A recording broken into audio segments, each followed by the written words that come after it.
नमस्कार दोस्तों, धर्म रहस्य चैनल में आप सभी का एक बार फिर से स्वागत है। पिछली बार की कथा को आगे बढ़ाते हुए आप जानते हैं कि जब राजकुमार ने इस प्रकार बंदी देवी के स्तोत्र का पाठ किया तो चमत्कार हुआ और वह बाहर आ गया उस अंगूठी से साक्षात रूप में उस साध्वी स्त्री के सामने खड़ा हो गया। साध्वी स्त्री भी बहुत प्रसन्न हो गई। उसने राजकुमार से कहा, देखा, मैंने कहा था ना कि माँ भगवती का यह स्वरूप बंदी देवी किसी को भी उसके बंधन से मुक्त करा सकता है। मैं बहुत पहले से इस स्त्रोत को जानती थी और जिन गुरु से मैंने यह स्त्रोत प्राप्त किया उन्होंने कहा था कि केवल समर्थ गुरु और शिष्य ही इसे आगे लेकर जाएंगे। इसीलिए केवल समर्थ गुरुओं के हाथ में ही यह स्त्रोत रहना चाहिए, क्योंकि इसका उपयोग गलत करने पर पाप का भागीदार बनता है। राजकुमार ने साध्वी स्त्री के पैर छुए और कहा, आप मेरे लिए प्राण दाता के समान बनी है। आपने इस चमत्कार को घटित करवाया है जो किसी के लिए भी संभव नहीं है। मैं बहुत परेशानी में हूँ। जिससे मैं प्रेम करता हूँ वह पूरी तरह किसी दूसरे के चंगुल में फंसी हुई है। मैं कोशिश कर रहा हूँ कि वह किसी प्रकार से उसके नियंत्रण से बाहर निकल जाए। तब साध्वी स्त्री कहती है, मुझे पूरी बात बताइए राजकुमार, मैं जानना चाहती हूँ आपकी वास्तविक कथा क्या है। और उसके बाद राजकुमार ने अभी तक की सारी घटना उस साध्वी स्त्री को बता दी। साध्वी स्त्री यह सब सुनकर कहने लगी, ओह, तुम तो बलिसा नगर के विषय में बात कर रहे हो ना? वही बलिसा नगर जो मंदार पर्वत को अपने में स्थापित किए हुए है। राजकुमार ने कहा, हाँ, मैं उसी बलिसा नगर की ही बात कर रहा हूँ जहाँ मंदराचल पर्वत स्थित है। तब साध्वी स्त्री ने कहा, मैं अपने ध्यान में बैठकर बहुत पहले से यह जानती थी कि ऐसी कोई मुसीबत आएगी। मैं तुम्हारी मदद करती हूँ। यहाँ से जाओ। सबसे पहले गुपचुप तरीके से ब्रह्म मुहूर्त में उस पर्वत के सबसे ऊपरी शिखर पर पहुँचो। वहाँ पर जाकर भगवान काशी विश्वनाथ की उपासना करो। वही तुम्हें अब मार्ग बताएंगे। यह बात सुनकर वह राजकुमार भगवान काशी विश्वनाथ को प्रसन्न करने के लिए उस मंदराचल पर्वत के शिखर पर पहुंच गया। भगवान के शिवलिंग की स्थापना उसने वहां पर की और उनकी साधना करने लगा। ब्रह्म मुहूर्त में किए गए उस जाप का प्रभाव इतना तीव्र था कि तभी वहां पर एक ब्राह्मण सामने से आता हुआ नजर आया।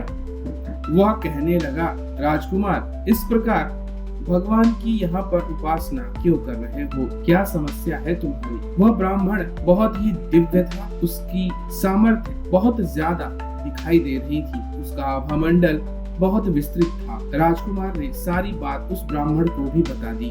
तब ब्राह्मण कहता है कि सुनो, भगवान शिव या फिर कोई अन्य देवी या देवता, उन्हें प्रसन्न करने में तुम्हें समय लग जाएगा। तुम्हारी समस्या बहुत बड़ी, इसलिए मैं तुम्हें एक बहुत ही दुर्लभ बात यहाँ की बताता हूँ। हर वर्ष यहाँ पर भगवान मधुसूदन आते हैं। अगर तुमने उन्हें प्रसन्न कर लिया तो सचमुच में तुम बहुत आसानी के साथ में अपने कार्य में सफल हो जाओगे। तब राजकुमार कहता है, हे ब्राह्मण देव, मुझे यहाँ के विषय में पूरी जानकारी दीजिए। तब वो कहते हैं, सुनो, मकर संक्रांति का अवसर आ रहा है और केवल 2 दिनों के बाद ही यह शुभ अवसर, यह स्वयं में एक भाग्यशाली बात। यहाँ की कथा के अनुसार सृष्टि के प्रारंभ में जब भगवान विष्णु के कर्ण से मधु और कैटभ नाम के 2 अति बलशाली असुर उत्पन्न हुए, तब उन्हें हराना भगवान विष्णु के वश में नहीं था। तब भगवान विष्णु ने उन्हें मारने के लिए देवी योग निद्रा की सहायता से उन्हें भ्रमित किया और तब मधु ने उनसे वरदान मांगने को कहा। तब भगवान विष्णु ने वध से पूर्व मधु नाम के राक्षस को एक वरदान दिया था। कहा कि मधु, मैं तुम्हें वरदान देता हूँ कि मेरी इस प्रतिज्ञा के पूरे होते ही मृत्यु के बाद तुम्हारे मस्तक पर मेरे चरण का स्पर्श होता रहेगा। और यही कारण है कि मधु के उस वरदान के कारण भगवान मधुसूदन हर वर्ष पर्वत पर जाने के लिए विवश होते हैं, क्योंकि मधु यह जान गया था कि अब मेरा वध होना तय है, क्योंकि भगवान ने चक्र से मधु और कैटभ को मार दिया था। तुम्हारे पास 2 दिन का अवसर है। यहाँ पर भगवान मधुसूदन को प्रसन्न करो और उनसे वरदान प्राप्त करो। उनके साक्षात दर्शन करने का अद्भुत अवसर तुम्हारे पास उपलब्ध है। सच में तुम बहुत भाग्यशाली हो। यह सारी बात सुनकर राजकुमार प्रसन्न होकर भगवान मधुसूदन के स्तोत्र का जाप करने लगता है और वह अद्भुत भजन गाकर भगवान मधुसूदन के स्तोत्र का लगातार जाप करता रहता है। ओमिति ज्ञानमातेन रोगाचिर्नेन निर्जिता काल निद्रा प्रपन्नोऽस्मि त्राहि मां मधुसूदन।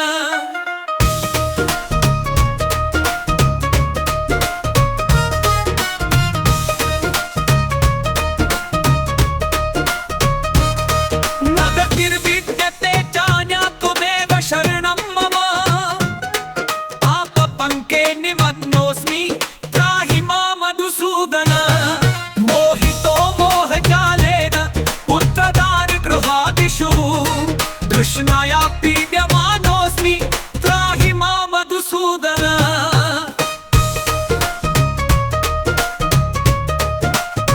भक्तिहीनं च दीनं च दुःखशोकातुरं प्रभो अनाश्रयम् अनाथं च त्राहि मां मधुसूदन।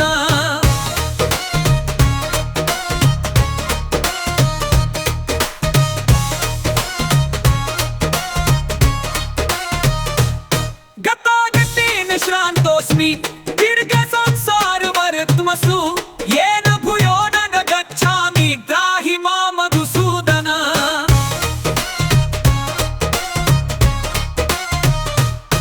बहवो हि मया दृष्टा क्लेशाश्चैव पृथक् पृथक् गर्भवासे महदुःखं त्राहि मां मधुसूदन।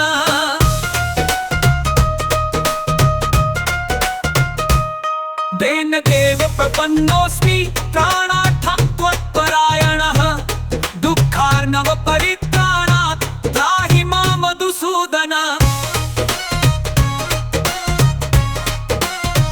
वाचा यच्च प्रतिज्ञातं कर्मणा नोपपादितं तत्पापार्जितमग्नोऽस्मि त्राहि मां मधुसूदन। सुकृतं न कृतं किञ्चित् दुष्कृतं च कृतं मया संसार घोरे मग्नोऽस्मि त्राहि मां मधुसूदन।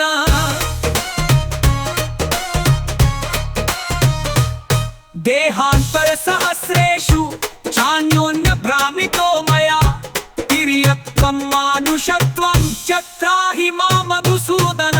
वाचयामि यथोन्मत्तः कल्पामि तवागतः जरामरणभीतोऽस्मि त्राहि मां मधुसूदन। यत्र यत्र च यातोऽस्मि स्त्रीषु वा पुरुषेषु च तत्र तत्र चला भक्तिस्त्राहि मां मधुसूदन। गत्वा गत्वा निवर्तन्ते चन्द्रसूर्यादयो ग्रहाः अद्यापि न निवर्तन्ते द्वादशाक्षरचिन्तका ऊर्ध्वपातालमर्त्येषु व्याप्तं लोकं जगत्त्रयं द्वादशाक्षरात् परं नास्ति वासुदेवेन भाषितं द्वादशाक्षरं महामन्त्रं सर्वकामफलप्रदं गर्भवासनिवासेन शुकेन परिभाषितम्। अत्र द्वादशाक्षरं निराहारो यः पठेत् हरिवासरे स गच्छेत् वैष्णवं स्थानं यत्र योगेश्वरो हरिः। और उस स्तोत्र का पाठ वह करता रहता है। आखिरी दिन वह ब्राह्मण फिर से आता है और कहता है, सुनो, अब कुछ ही समय में तुम्हें उनके दर्शन हो सकते हैं, इसलिए जाओ नीचे मंदिर के पास जहाँ पर तालाब स्थित है, वहाँ पर 1,00,000 दीपक जलाकर भगवान की स्तुति करो। यह लखदीपा मंदिर के नाम से प्रसिद्ध हो जाएगा। तब राजकुमार ने नीचे पर्वत से उतरकर लखदीपा मंदिर स्थापित किया और वहां पर 1,00,000 दीपक जलाकर भगवान की स्तुति और उनके मधुसूदन स्तोत्र का जाप करता रहा। तभी स्तोत्र के समाप्त होते ही भगवान विष्णु मधुसूदन स्वरूप में साक्षात प्रकट हो गए और उन्होंने राजकुमार से कहा, राजकुमार, मैं तुम्हारे मन की अंतर्दशा को समझता हूँ। वैसे तो मेरा दर्शन होना किसी के लिए भी आसान नहीं है, किंतु तुम्हारा उद्देश्य बहुत पवित्र है। तुम स्वयं और बंदी बने हुए कई गंधर्व, किन्नर मनुष्यों को बचाना चाहते हो। अपने प्रेम के लिए यह सब कुछ कर रहे हो, इसीलिए मैं तुम्हारी मदद के लिए यहाँ पर उपस्थित हो गया हूँ। मांगो, मुझसे क्या वरदान मांगते हो? राजकुमार ने कहा, मुझे मेरा प्रेम प्राप्त हो, बंधन से सारे मुक्त हों, यक्षिणी का प्रभाव यहाँ से समाप्त हो जाए और सब कुछ यहाँ सामान्य हो जाए। मुझे यही वरदान प्रभु दीजिए। भगवान मधुसूदन अपने चक्र का आवाहन करते हैं और यक्षिणी पर चक्र को चला देते हैं। यक्षिणी चक्र के भंवर में फंसकर गोल गोल घूमते हुए यक्ष लोक पहुंच जाती है। चक्र उसे यक्ष लोक में ही रहने को बाध्य कर देता है। यक्षिणी हमेशा के लिए यक्ष लोक को चली जाती है। इधर मायावी महल में स्थित सारे गंधर्व, मनुष्य, किन्नर सभी स्वतंत्र हो जाते हैं। गंधर्व कहता है कि हे अप्सरा, मैं वापस आ चुका हूँ। अप्सरा भी दौड़ते हुए गंधर्व की ओर पहुँचती है, किंतु गंधर्व उसे रोक देता है और कहता है, सच्चा प्रेम वह नहीं जो प्राप्त किया जाए। सच्चा प्रेम समर्पण होता है। सच्चा प्रेम दूसरे के लिए जीवन जीना होता है। मैंने क्या किया? मैं तो तुम्हारे साथ स्वर्ग में था, तुम्हारी सुंदरता पर मोहित, तुम भी मेरी सुंदरता पर मोहित, किंतु इस मनुष्य को देखो, इसने सिर्फ तुम्हें प्राप्त करने, हम सभी को बंदी मुक्त करवाने और इस स्थान को पवित्र बनाने के लिए ही सारा प्रयास किया। यह चाहता तो इन सब चीजों में नहीं पड़ता, अपने प्राण संकट में नहीं डालता, किंतु इसने यह सब कुछ किया है। यही तुम्हारा सच्चा प्रेमी है, यही तुम्हारे योग्य है। यह कहते हुए गंधर्व वहाँ से स्वर्गलोक चला जाता है। अप्सरा की आंखों में आंसू आ जाते हैं। उसे अब पता चल चुका था कि उसका सच्चा प्रेम कौन है। तब अप्सरा भगवान मधुसूदन को प्रणाम करते हुए कहती है, प्रभु, मुझे इस मनुष्य से विवाह करने की अनुमति दीजिए। मैं जानती हूँ कि मनुष्य लोक के पुरुष से अप्सराओं का विवाह करना सम्मत नहीं है, किंतु मैं इसकी हर प्रकार से ऋणी हूँ। मैं इसे अपना प्रेम देना चाहती हूँ। तब भगवान मधुसूदन कहते हैं, ठीक है, अब तुम दैवीय तत्वों से भरी होकर भी इसके साथ विवाह करोगी। जाओ, यहाँ से तुम दूर पहाड़ी क्षेत्र में चली जाओ, क्योंकि तुमने इस मंदराचल पर्वत पर निवास किया है, इसीलिए मैं तुम्हें इस पृथ्वी लोक के लिए तुम्हारा नाम मंदार देता हूँ। आज से लोग तुम्हें मंदार के नाम से जानेंगे और यह मंदार नाम तुम किसी और स्थान पर जाकर और भी ज्यादा प्रसिद्ध करोगी।